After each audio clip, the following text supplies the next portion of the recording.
আজকে আমি আপনাদেরকে তৈরি করে দেখাবো ফুলঝুরি পিঠা। এই পিঠাটা তৈরি করা খুবই সহজ এবং এটা তৈরি করে দীর্ঘদিন পর্যন্ত সংরক্ষণ করেও আপনারা খেতে পারবেন। তবে অনেকের কমপ্লেন থাকে যে ফুলঝুরি পিঠাটা ভাজতে গেলে সাজ থেকে বের হয় না বা পারফেক্ট হয় না পিঠাটা। তো সেই সব কিছু সমাধান সহ একদম পারফেক্ট একটা রেসিপি আজকে আমি আপনাদের সাথে শেয়ার করব। তো এর জন্য এখানে আমি একটা মিক্সিং বোল নিয়ে নিয়েছি। এখন এখানে আমি নিয়ে নিচ্ছি একটা নর্মাল তাপমাত্রার ডিম। অবশ্যই ডিমটা নর্মাল তাপমাত্রার হতে হবে। এখন এর মধ্যে আমি দিয়ে দিচ্ছি 1/4 কাপ পরিমাণ চিনি, দিয়ে দিচ্ছি সামান্য একটু লবণ।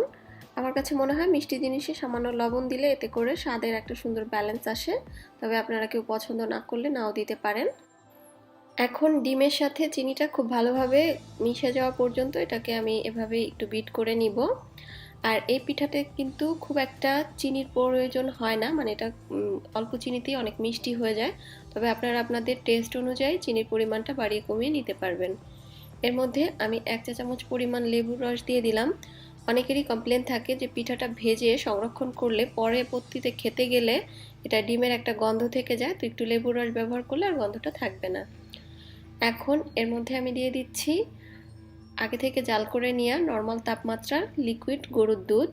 আপনারা এখানে দুধের পরিবর্তে পানিও ব্যবহার করতে পারবেন, তবে দুধ দিলে টেস্টটা বেশি ভালো আসে। তো আমি 1/3 কাপ পরিমাণ প্রথমে দিয়ে নিলাম, পরবর্তীতে লাগলে আমি আরও ব্যবহার করব।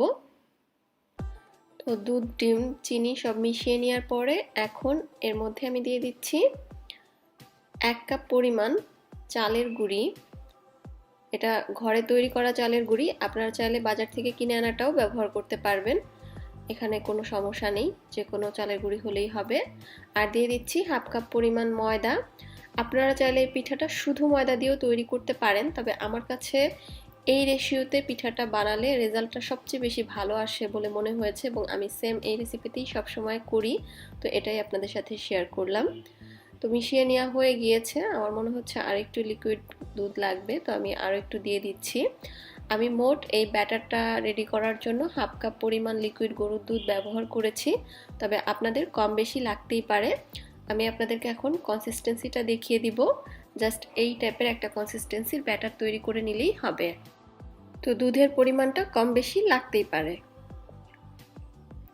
তো এটা হচ্ছে ব্যাটারের কনসিস্টেন্সিটা, দেখতে পাচ্ছেন খুব বেশি একটা ঘনও না আবার পাতলাও না, অনেকটা চিতই পিঠার ব্যাটারের মতো।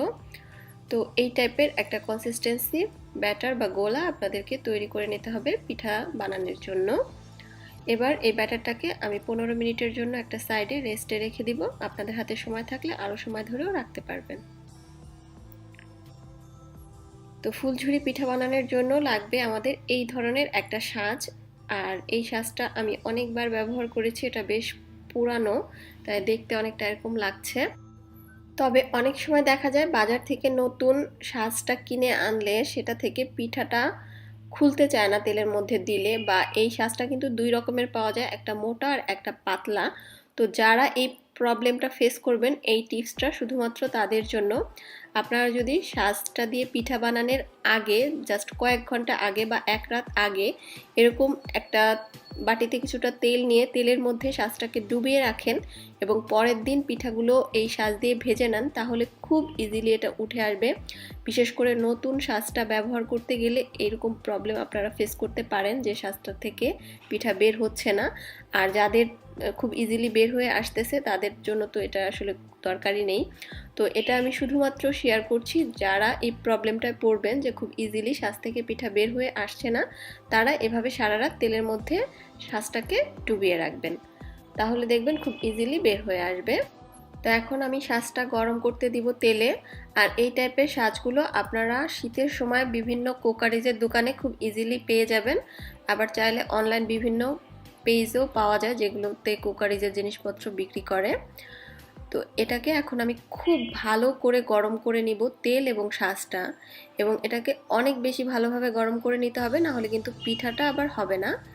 এবার ব্যাটারে অর্ধেকটা সাজ ডুবিয়ে এভাবে তেলের মধ্যে একটু ঝাঁকিয়ে নিলে পিঠাটা খুব ইজিলি খুলে আসবে। আপনারা দেখতে পারলেন কত ইজিলি খুলে আসলো। তো আমি একটু বড় কড়াইতেই তেলটা নিয়েছি যাতে একসঙ্গে 2-3টা করে পিঠা ভাজতে পারি, এতে করে একটু তাড়াতাড়ি হবে। তো একটা পিঠা খুলে নেওয়ার পরে আবারও শাঁসটা কিছুটা গরম করে নেওয়ার পরে আমি অর্ধেকটা পরিমাণ ব্যাটারের মধ্যে শাঁসটা ডুবিয়ে নিলাম। তারপরে আবারও তেলের মধ্যে আমি দিয়ে দিচ্ছি, দিয়ে এটাকে ঝাঁকিয়ে নিচ্ছি। আর তেলটা কিন্তু খুব ভালো গরম থাকতে হবে, না হলে কিন্তু পিঠা খুলে আসবে না। আর শাঁসটাকেও খুব ভালোভাবে গরম করে নিতে হবে। শাঁসটা যদি ভালোভাবে গরম না হয় এবং তেলটাও যদি ঠিকমতো গরম না থাকে তাহলেও কিন্তু পিঠা হবে না। তো এবার আমি পিঠা উল্টে দিচ্ছি।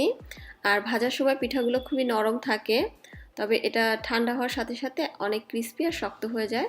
তো আমি একটু এরকম গোল্ডেন টাইপ কালার আসার সাথে সাথেই তুলে নিব, কারণ এটা তুলে নেওয়ার পরেও কালারটা আরও একটু ডিপ হয়ে যাবে। তো যদি আপনি বেশি লালচে করে চুলা থেকে নামান তাহলে দেখবেন এটা নামানোর পরে পুড়ে যাবে।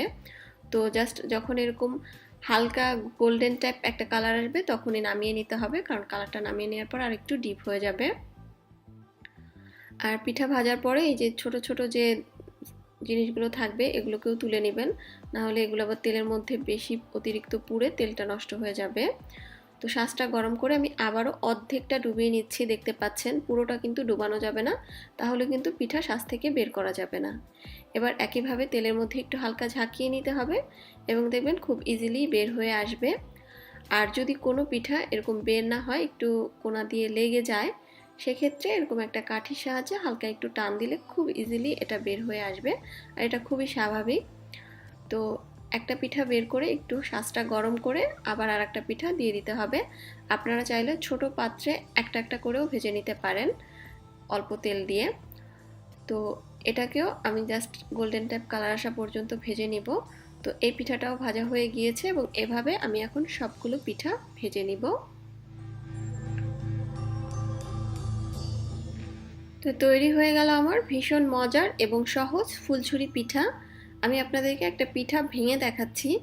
দেখেন এটা কতটা ক্রিস্পি হয়েছে, একদম হাতের মধ্যে পুরো গুঁড়ো হয়ে যাচ্ছে। আর হালকা করে ভেজে নেওয়ার কারণে কালারটাও কত সুন্দর এসেছে, একদমই পুড়ে যায়নি, খুবই সুন্দর একটা কালার এসেছে। তো আমি আশা করছি আপনাদের কাছে আমার আজকের এই মজাদার পিঠার রেসিপিটা ভালো লেগেছে। তাহলে আজকের মতো আমি এখানে বিদায় নিচ্ছি। সবাই খুব বেশি ভালো থাকবেন। আল্লাহ হাফিজ।